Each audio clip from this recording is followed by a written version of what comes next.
ಮರೆಯಲಾರೆ ವಿಶೇಷ ಕಾರ್ಯಕ್ರಮಕ್ಕೆ ಮತ್ತೊಮ್ಮೆ ನಿಮ್ಗೆಲ್ಲರಿಗೂ ಸ್ವಾಗತ. ನಮ್ಮ ಜೊತೆ ಇದ್ದಾರೆ ಕಾಂಗ್ರೆಸ್ನ ಹಿರಿಯ ಮುಖಂಡರಾದ ಡಿ.ಕೆ. ಶಿವಕುಮಾರ್ ಅವರೇ. ನಿಮ್ಮ ಬಾಲ್ಯದ ನೆನಪಿನ ಬುತ್ತಿಯನ್ನ ಬಿಚ್ತಾ ಹೋದ್ರಿ ನೀವು.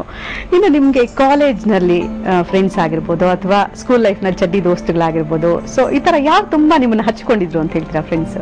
ನಮ್ಮ ಹಿಂದೆ ಹಿಂಡಿರ್ತಿತ್ತು ಒಬ್ಬ.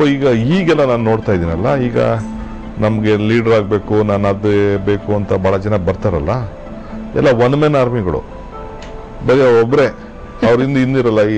ಈ ರಾಜಕಾರಣ ಅಂತ ಅಂದ್ರೆ ಅನ್ಎಂಪ್ಲಾಯ್ಮೆಂಟ್ ಆಫೀಸ್ ಇದ್ದಂಗೆ, ಎಲ್ಲೂ ಎಂಪ್ಲಾಯ್ಮೆಂಟ್ ಇಲ್ಲ, ರಾಜಕಾರಣಕ್ಕೆ ಬರಬೇಕು ಅಂತ. ಈಗ ಕ್ಲೋಸ್ ಆಗಿರುವಂತವ್ರು ಅಂದ್ರೆ ಸ್ಕೂಲ್ ಲೈಫ್ ಅಲ್ಲಿ ಮತ್ತೆ ಕಾಲೇಜ್ ಲೈಫ್ ಫ್ರೆಂಡ್ಸ್ ಯಾರು ತುಂಬಾ ಹತ್ತಿರವಾಗಿದ್ದಾರೆ? ಬಹಳ ಜನ ಇದ್ದಾರೆ. ನಾನು ಒಬ್ರು ಇಬ್ಬರು ಸೇರಿದ್ರು ತಪ್ಪಾಗ್ತದೆ. ಈಗೂ ನನ್ನ ಜೊತೆ ಬಹಳ ಸ್ಕೂಲಲ್ಲಿ ಜೊತೆಲಿ ಓದಂಥವ್ರು,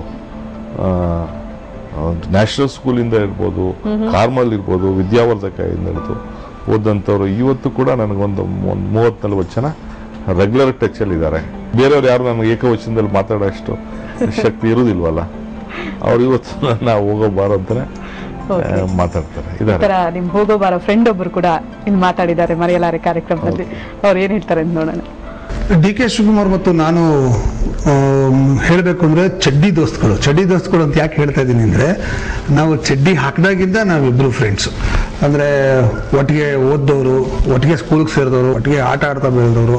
ಸ್ಪೋರ್ಟ್ಸ್ ಅಂದ್ರೆ ಡಿ.ಕೆ. ಶಿವಕುಮಾರ್, ಕಲ್ಚರಲ್ ಆಕ್ಟಿವಿಟೀಸ್ ಅಂದ್ರೆ ಚಂದ್ರಶೇಖರ್ ಅಂದ್ರೆ ನಾನು. ಒಂದ್ ದಿವಸ ನಾವು ಡಿ.ಕೆ. ಶಿವಕುಮಾರ್ ಮನೇಲಿ ಓದಕ್ಕೆ ನಾವು ಒಂದು 3 ಜನ ಸ್ನೇಹಿತರು ಹೋಗಿದ್ವಿ. ಸುಮಾರು ರಾತ್ರಿ ಒಂದು 10-11 ಗಂಟೆ ಇರ್ಬೋದು, ರಾತ್ರಿ ಆಗಿತ್ತು, ತುಂಬ ಲೇಟ್ ಆಗಿತ್ತು. I don't remember the time.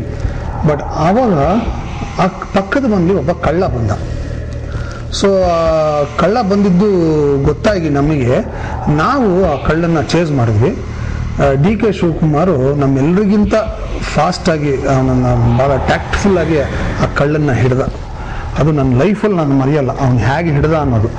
ಅದು ಜಾವ್ಲಿಯನ್ ಇರುತ್ತಲ್ಲ, ಜಾವ್ಲಿಯನ್ ಥ್ರೋ ಮಾಡ್ತಾರಲ್ಲ, ಆ ಜಾವ್ಲಿಯನ್, ಅವನು ಇವಾಗ ಚಾಂಪಿಯನ್ ಜಾವ್ಲಿಯನ್ ಥ್ರೋನಲ್ಲಿ. ಅವನು ಜಾವ್ಲಿಯನ್ ಎಸ್ತು, ಆ ಜಾವ್ಲಿಯನ್ ಅವನ ಆ ಕಳ್ಳನ ಮುಂದೆ ಬಿದ್ದಾಗ ಅವನು ಸ್ವಲ್ಪ ಗಾಬರಿ ಆಗ್ಬಿಟ್ಟ.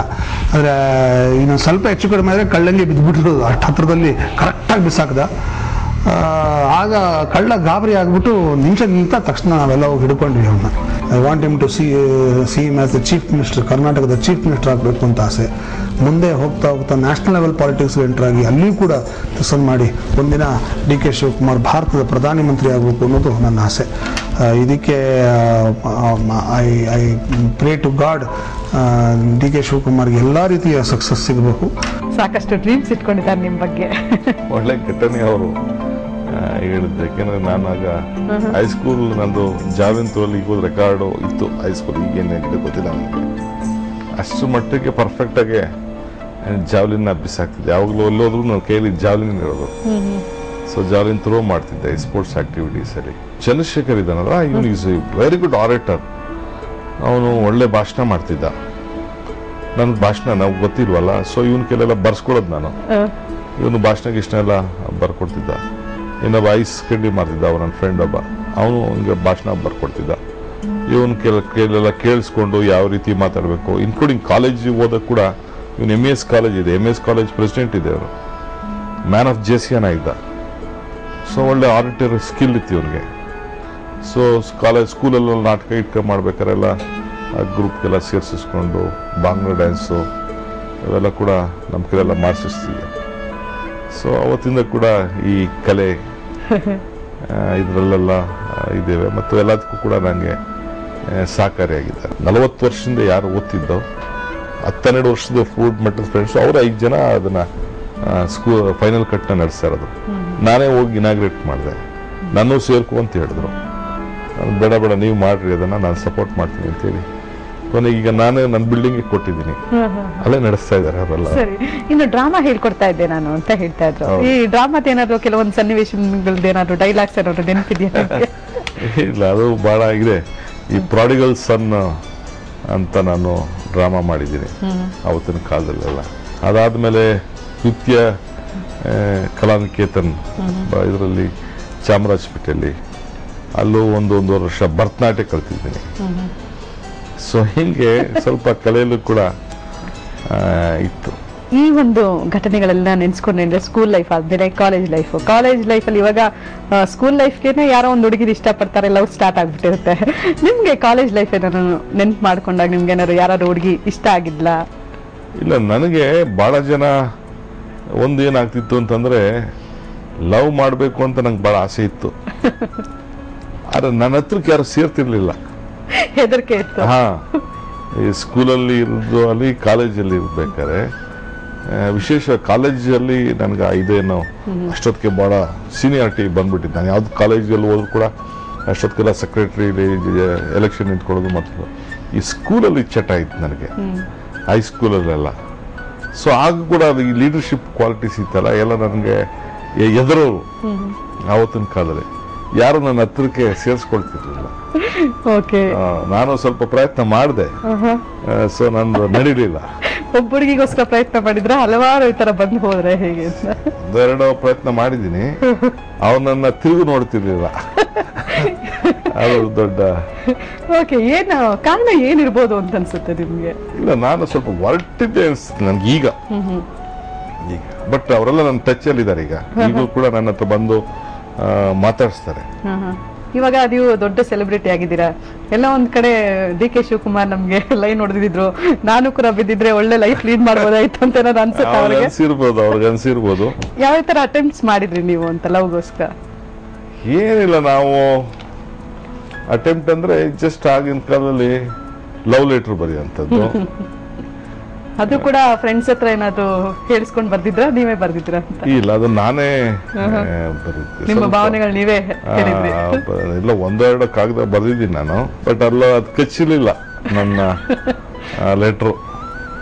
ಸೊ ಬಟ್ ನಾನ್ ಬರ್ಕೊಂಡಿದ್ದ ಲೆಟರ್ ಬೇರೆಯವ್ರಿಗೆ ನಾನು ಈ ತರ ಬರ್ದಿದ್ದೀನಿ ಅಂತ ಹೇಳಿದ್ದ ಲೆಟರ್ನ ಬೇರೆಯವರು ಅದನ್ನ ಬರ್ಸ್ಕೊಂಡು ಹೋಗಿದ್ದಾರೆ ನನ್ನ ಹತ್ರ. ಸೊ ಅವ್ರಿಗೆ ಅದರ ಬಹಳ ಸಕ್ಸಸ್ ಆಗಿದೆ. ಇನ್ನು ಭರತನಾಟ್ಯ ಕೂಡ ಕಲ್ತಿದ್ದೀನಿ ಅಂದ್ರಲ್ಲ, ಇದರಿಂದ ಏನಾದ್ರು ಉದ್ದೇಶ ಇತ್ತಾ? ಏನಾದ್ರು ಹುಡುಗಿರ ಯಾರು ನಿಮ್ಗೆ ಇಷ್ಟವಾದಂತವ್ರು ಭರತನಾಟ್ಯ ಏನಾದ್ರು ಕಲಿತಾ ಇದ್ರ? ಅದು ಆಗ ಅಷ್ಟೊತ್ತಿಗೆ ಸ್ವಲ್ಪ ಇದಾಗೋಗಿತ್ತು. ಅಂದ್ರೆ ಭರತನಾಟ್ಯ ಅಂದ್ರೆ ನನ್ನ ಫ್ರೆಂಡ್ಸ್ ಕೆಲವರು ಇದ್ರ ಜೊತೆಲಿ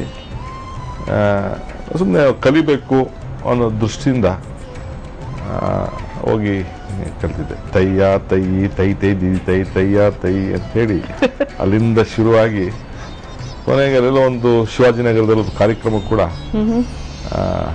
ಒಂದು ನಡೀತು. ಸ್ಟೇಜ್ ಪರ್ಫಾರ್ಮೆನ್ಸ್ ಕೂಡ ಕೊಟ್ಟಿದ್ದೀರಾ? ಒಂದೆರಡು ಪರ್ಫಾರ್ಮೆನ್ಸ್ ಕೂಡ. ಸುಮಾರು ಎಷ್ಟು ವರ್ಷ ಕಲ್ತ್ರಿ ಭರತನಾಟ್ಯಂ? ಒಂದೂವರೆ ವರ್ಷ. ಇನ್ನು ನಿಮ್ಮ ಒಂದು ಜೀವನದ ಬಗ್ಗೆ, ಜೊತೆಗೆ ನಿಮ್ಗೆ ಹುಡುಗಿರಷ್ಟೇ ಹೆದರ್ತಾ ಇರ್ಲಿಲ್ಲ, ಇಡೀ ಏರಿಯಾ ಕೂಡ ಹೆದರ್ತಾ ಇತ್ತು ಅನ್ನೋದ್ರ ಬಗ್ಗೆ ನಿಮ್ಗೆ ತುಂಬಾ ಕ್ಲೋಸ್ ಆದಂತವ್ರು ಮಾತಾಡಿದ್ದಾರೆ, ನೋಡೋಣ. ಒಂಥರ ಧೈರ್ಯ ಅಲ್ಲಿರೋರಿಗೆಲ್ಲ, ನಮ್ಮ ರೋಡಲ್ಲಿ ರಾಜಾಜಿ ನಗರದಲ್ಲಿ ಇರೋರು ಎಲ್ಲ ತುಂಬಾ ಧೈರ್ಯ. ಹುಡುಗಿರು ಯಾರ ಮನೇಲಿ ಇದ್ರೆ ಶಿವಕುಮಾರ್ ಅಂದ್ಬಿಟ್ರೆ ಸಾಕು, ಯಾರು ಇದ್ ಮಾಡ್ತಾ ಇರ್ಲಿಲ್ಲ. ನಮ್ಮ ಮಗಳು ಇವರೆಲ್ಲ ಥ್ರೋ ಬಾಲ್ ಆಡಕ್ ಹೋಗೋರು ಅಲ್ಲಿ ಗ್ರೌಂಡಲ್ಲಿ ಎಲ್ಲ ಹೋದ್ರೆ ಯಾರಾದ್ರೂ ಸ್ವಲ್ಪ ಏನಾದ್ರೂ ಹುಡುಗಿನ ಸ್ವಲ್ಪ ಇದ್ ಮಾಡಿದ್ರು ಅಂದ್ರೆ ಆಗೋಯ್ತು, ಒಟ್ಟ ಅನ್ನೋದಿ ಅವ್ರನ್ನ ಅಟ್ಟಿಸ್ಕೊಂಡು. ಆ ತರ ಧೈರ್ಯವಂತ. ಹಂಗು ನಾನು ಏನು ನೀನು ಇವಾಗೇನೆ ಹಿಂಗ್ ರಾಜಕೀಯ ಆಡ್ತೀಯಲ್ಲ ಅಂದ್ರೆ, ಅಜ್ಜಿ ಎಲ್ಲಿ ಕೂತಿದ್ದಾರೆ 100 ವರ್ಷದ ಮೇಲಾಗಿದೆ, ಆವಾಗ ಬರೋದಲ್ಲ. ಏನವ್ವ ನೀನ್ ಹಿಂಗಂತೀಯ, ಮುಂದಕ್ಕೆ ಅಜ್ಜಿ ನಿಮ್ಮ ಅಮ್ಮಗ ನಿಮ್ಮ ರಾಜಕೀಯಕ್ಕೆ ಅವ್ನು ಹಿಡಿಯೋದು ಏನೆಲ್ಲ ಈ ತರ ಎಲ್ಲ, ಊರ್ಗೋದ್ರು ಅಷ್ಟೇ ಅಲ್ಲೂ ರಾಜಕೀಯ ಮಾಡ್ತಾನೆ ಎಲ್ಲ ಈ ತರ. ಸ್ಕೂಲಲ್ಲೆಲ್ಲ ಇಷ್ಟು ಚೆನ್ನಾಗಿ ಮಾಸ್ಟರ್ಗಳು ಎಲ್ಲ ಎಷ್ಟು ಇದಾಗಿದ್ದಾನೆ ಅದಾದ್ರೆ ಏನೋ ಇವಾಗ ಅಂತಾರೆ, ನೀನ್ ಬಾಯಾಕ್ಸಿಂದ ಎಂತ ಒಳ್ಳೆ ಮಾತಾಡ್ದವ ನನ್ನ ಮೊಮ್ಮಗ, ಅದೇ ಹಂಗೆ ಅದ ಅಂತ ಅಂತಿರ್ತಾರೆ ಅವಾಗ. ನಾನು ಇಡೀ ರಾಜಾಜಿನಗರನೇ ಹೆದರ್ತಾ ಇತ್ತು ಅಂತ ಹೇಳ್ತಾರೆ. ಅಂದ್ರೆ ನಿಮ್ ಏರಿಯಾ ಹುಡುಗಿನ ಯಾರು ಮಾತಾಡ್ಸಂಗಿಲ್ವಾ? ಇಲ್ಲ, ಹಂಗಲ್ಲ. ಸ್ವಲ್ಪ ನನ್ನ ಬಗ್ಗೆ ಒಂದು ಕಾನ್ಫಿಡೆನ್ಸ್ ಜಾಸ್ತಿ ಇತ್ತು. Confidence level. ಜೊತೆಗೆ ಸ್ಪೋರ್ಟ್ಸ್ಗೆಲ್ಲ ಹೋಗ್ತಿದ್ವಲ್ಲ, ಜೊತೆಗೆ ಟೀಮ್ ಎಲ್ಲ ಹೋಗ್ತಿದ್ದೋ. ಆಮೇಲೆ ಬೆಳಗ್ಗೆ 5-5:15 ಗಂಟೆಗೆಲ್ಲ ಗ್ರೌಂಡ್ಗೆ ಹೋಗ್ತಿದ್ದೆ ನಾನು. 7 ಗಂಟೆವರೆಗೂ ಎಲ್ಲ ಓಡ್ತಿದ್ದೆ. ದಿನ 10 ಕಿಲೋಮೀಟರ್ ಓಡ್ತಿದ್ದೆ, ಕ್ರಾಸ್ ಕಂಟ್ರಿ ಓಡ್ತಿದ್ದೆ. ಸೊ ಆಮೇಲೆ ನಾನು 3-4 ಸ್ಕೂಲಲ್ಲಿ ಕಲ್ತ್ನಲ್ಲ, ಅಕ್ಕಪಕ್ಕ ಇದ್ದಿದ್ದೆಲ್ಲ ಎಲ್ಲರೂ ಭಾಳ ನನಗೆ ಹಾಗೆ ಪರಿಚಯ ಆಗ್ಬಿಟ್ಟಿತ್ತು. ಭಾಳ ಸ್ವಲ್ಪ ನೋಟೆಡ್ ಇದೆ ಯಾವ ಸ್ಕೂಲ್ ಅದು, ಇವನಿಂತ ಅವ್ನು ಹುಡುಗ ಅಂತೇಳಿ. ಈಗ ಪಕ್ಕದ ಮನೆಯವನು ಅಂತಾನೆ ಗೊತ್ತಾಗಲ್ಲ ಬಿಡಿ. ಆವತ್ತಿನ ಸಂದರ್ಭದಲ್ಲಿ ಆ ಏರಿಯಾಲೇ ನಾನು ಇವನಿಂತ ಮನೆಯವನು ಹಿಂಗಿತ್ತು ಅಂತೇಳಿ ಪ್ರತಿಯೊಬ್ರು ಕೂಡ ನಮ್ಮನ್ನ ಗುರ್ಸಿರೋರು. ಹೀಗೆ ನಿಮ್ಮ ತುಂಟಾಟಗಳನ್ನ ಸಾಕಷ್ಟು ನಿಮ್ಮ ದೊಡ್ಡಮ್ಮ ಸಹಿಸ್ಕೊಂಡಿದ್ದಾರೆ. ನಮ್ಮ ತಾಯಿ ಅಕ್ಕ ಇವ್ರ ಮನೇಲೆ ನಾನು ಓದಿದ್ದು, ಇಲ್ಲೇ ಕರ್ಕೊಬಂದು ಓದಿಸಿದ್ದು. ಸೊ ಬಹಳ ಪಾಪ ಸಹಿಸ್ಕೊಂಡಿದ್ದಾರೆ. ಸಾಕಷ್ಟು ಸ್ಟ್ರಗಲ್ ಮಾಡಿದ್ದಾರೆ ನಿಮ್ ಜೊತೆಗೆ. ನಮ್ಮ ದೊಡ್ಡಪ್ಪ ಮಾತ್ರ ಅವರು ಮಿಲಿಟರಿ ಇದ್ರು, ಆಮೇಲೆ IT ಬಂದು ಆಮೇಲೆ ಪ್ರೈವೇಟ್ ಆಗಿ ಸೇರಿದ್ರು.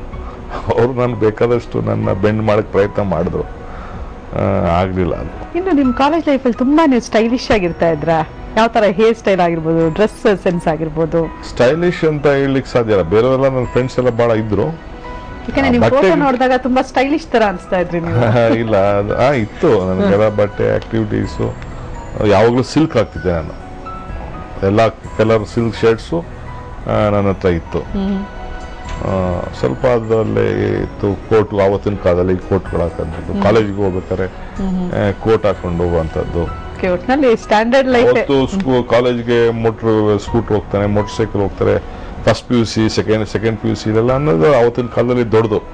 ಈಗ ಬಿಡಿ ಎಲ್ಲರಿಗೂ ತಕೊಡ್ತಾರೆ, ಮಾಡ್ತಾರೆ. ಆವತ್ತಿನ ಕಾಲದಲ್ಲಿ ಆ ಒಂದು ಶಕ್ತಿ ನಮ್ಮ ಮನೆಯವ್ರು ತುಂಬಿಸಿದ್ರು ನನಗೆ. ನಿಮ್ ಜೊತೆ ಮತ್ತಷ್ಟು ಮರೆಯಲಾರದ ನಿಮ್ಮ ಜೀವನದ ಕ್ಷಣಗಳ ಬಗ್ಗೆ ಚರ್ಚೆಯನ್ನು ಮುಂದುವರಿಸ್ತೀನಿ. ಈಗ ಚಿಕ್ಕ ಬ್ರೇಕ್.